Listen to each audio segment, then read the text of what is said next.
Habita como parte de la dirección, ¿no?, de Educación Técnica y Tecnológica de Fe Alegría. Nuestra primera pregunta sería: ¿qué retos han planteado la educación a distancia, ¿no?, en estos tiempos de COVID? ¿Y cómo han hecho los profesores, los directivos para adaptarse a esta nueva circunstancia que estamos viviendo, Aba? Sí, efectivamente, esta situación de emergencia sanitaria que nos ha llevado a quedarnos pues en casa ha hecho que repensemos la vida, no solamente los procesos educativos. Entonces, al repensar esto, la vida, lo que ha dejado claro que existe una gran cantidad de población que no accede a oportunidades. Esto nos lleva a que de todos los sectores, no solo desde educación, tenemos que repensar nuestras acciones. Ya centrándonos en educación, el reto ha sido muy, muy grande a nuestros docentes y directivos, en realidad a todo el personal de la comunidad educativa. Nuestros docentes se han enfrentado, como ellos mismos dicen, de la noche a la mañana a algo nuevo. Ni siquiera han tenido tiempo de planificarlo. Sin embargo, lo que hemos encontrado son docentes proactivos.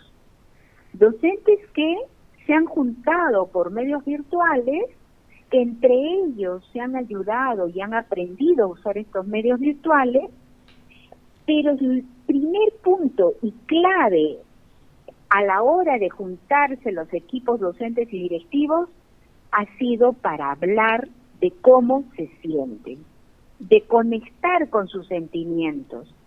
Esto ha sido muy interesante porque a la hora que las personas conectan con sus sentimientos, nos es más fácil entender cómo están viviendo esa misma experiencia nuestros estudiantes y nuestras familias.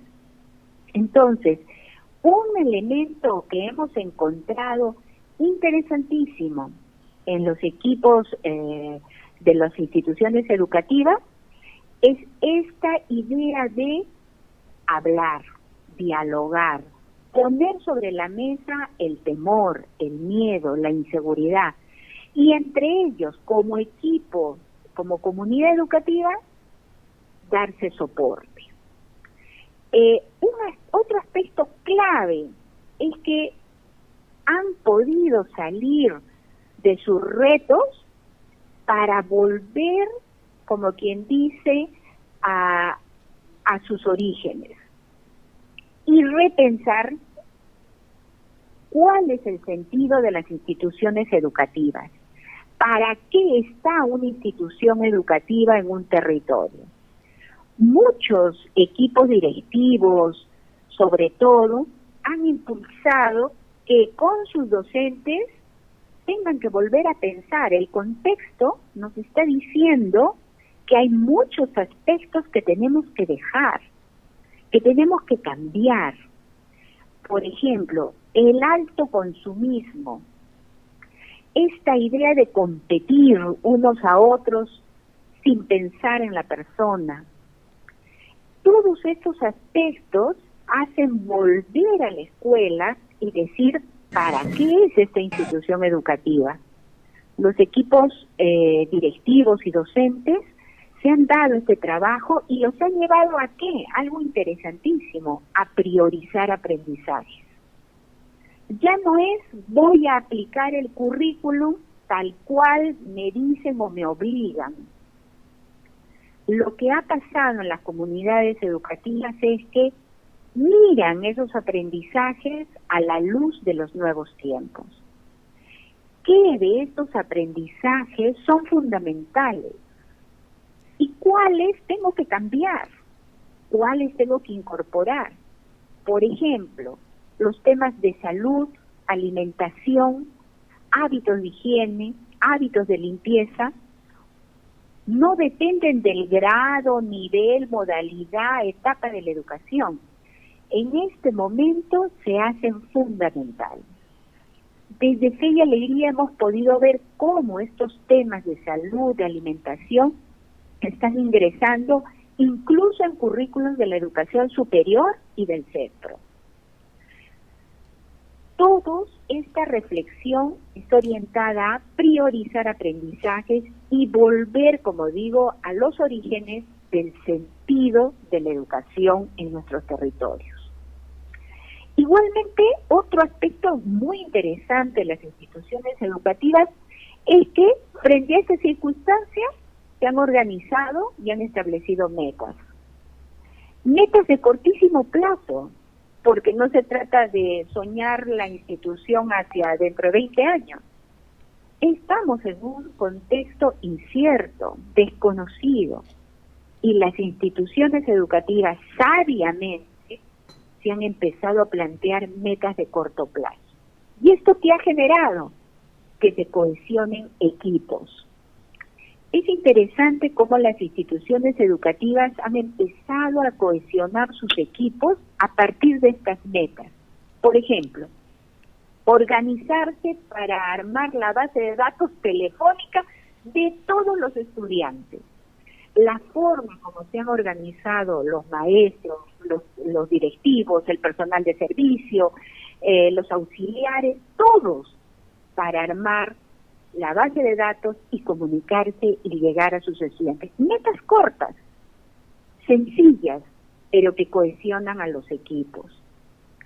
De igual manera, muchas instituciones educativas han repensado su organización.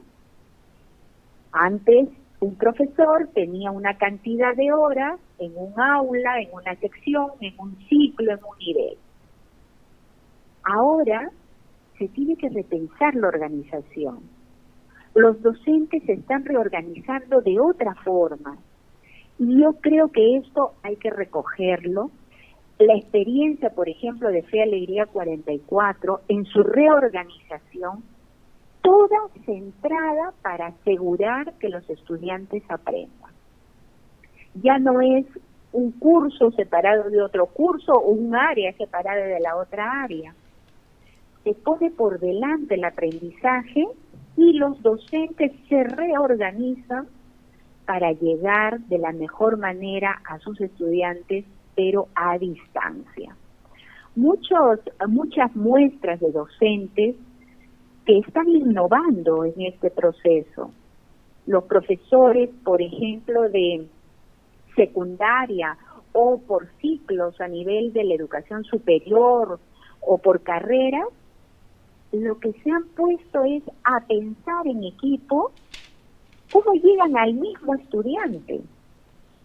Por ejemplo, un estudiante de primero de secundaria, sería imposible que un profesor por cada área llegue al estudiante.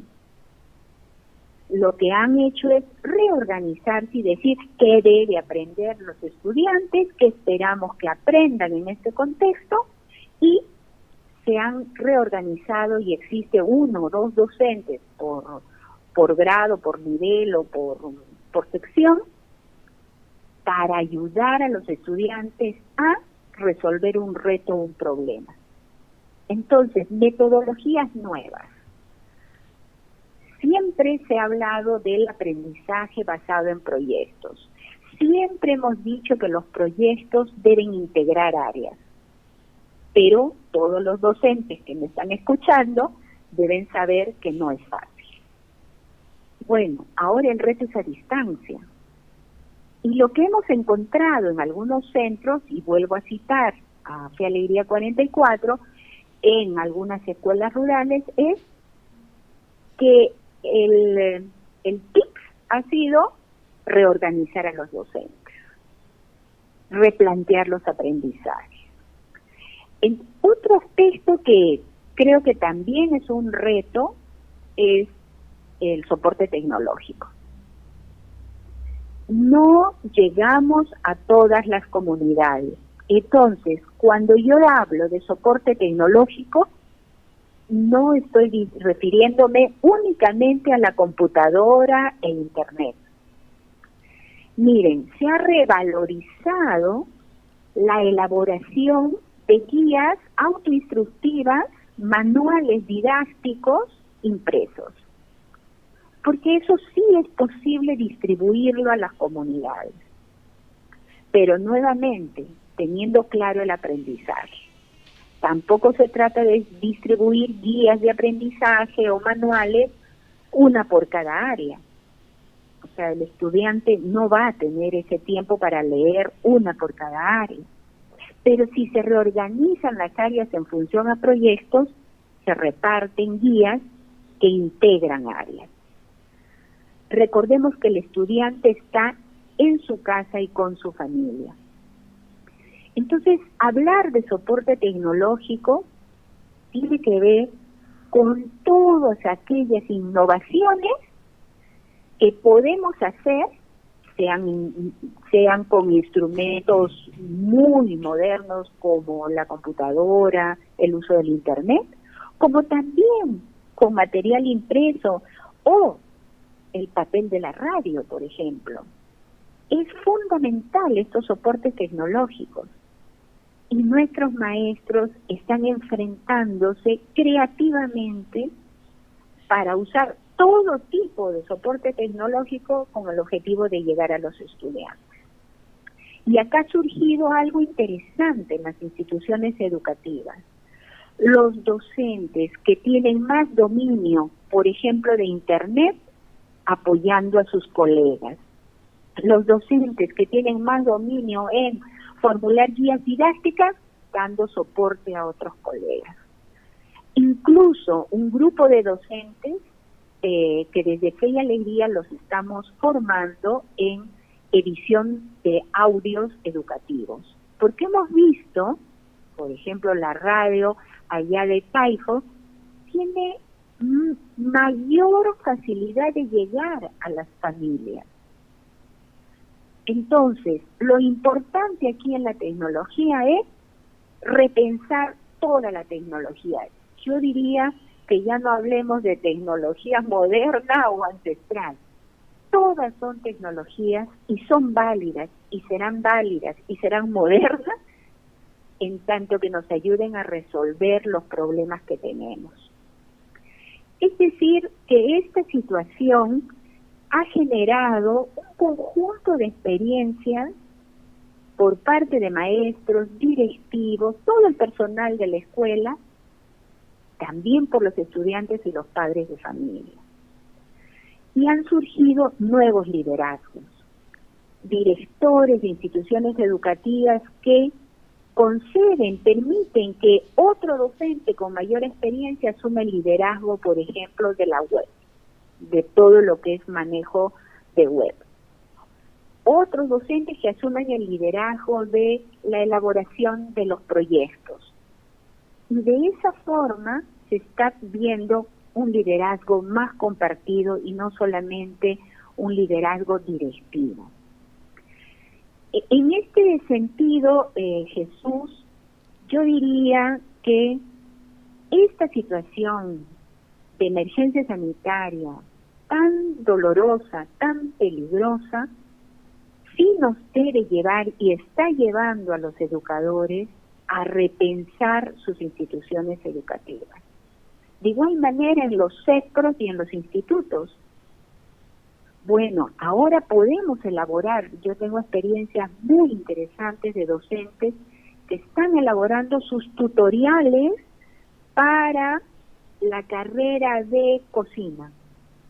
Tutoriales y guías autoinstructivas para la carrera de confecciones. Y poniéndolas en audio, en videos, en material impreso, en CDs, en USB.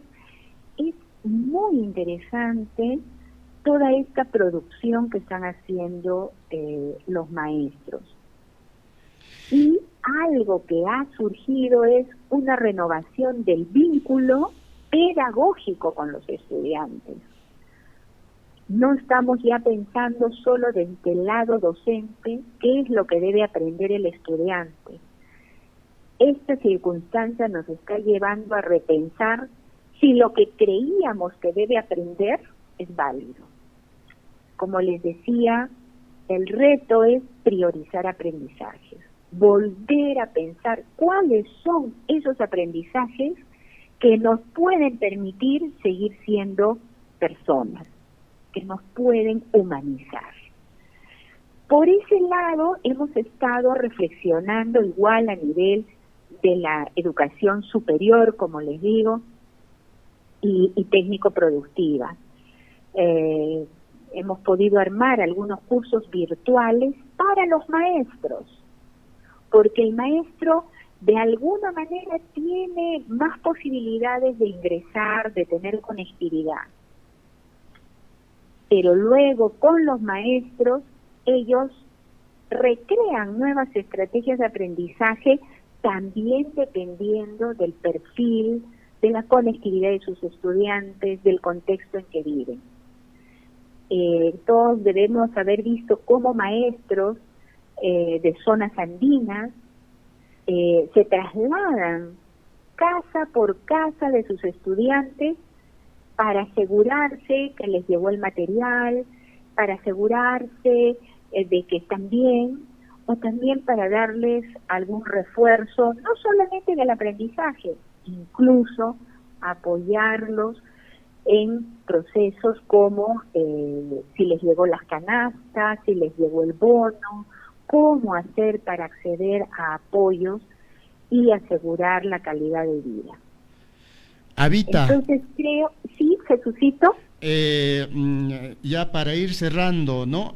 También sería importante, Ava, que también puedas compartir en este contexto, entonces, ¿qué oportunidades presentan los estudiantes? Porque esta parte que tú indicas es un poco por los docentes, el director, ¿no? Y así ya corto, Ada, porque ya el tiempo nos está ahorcando, Avita. Sí, yo creo que efectivamente tenemos que trabajar con los estudiantes para identificar esas oportunidades.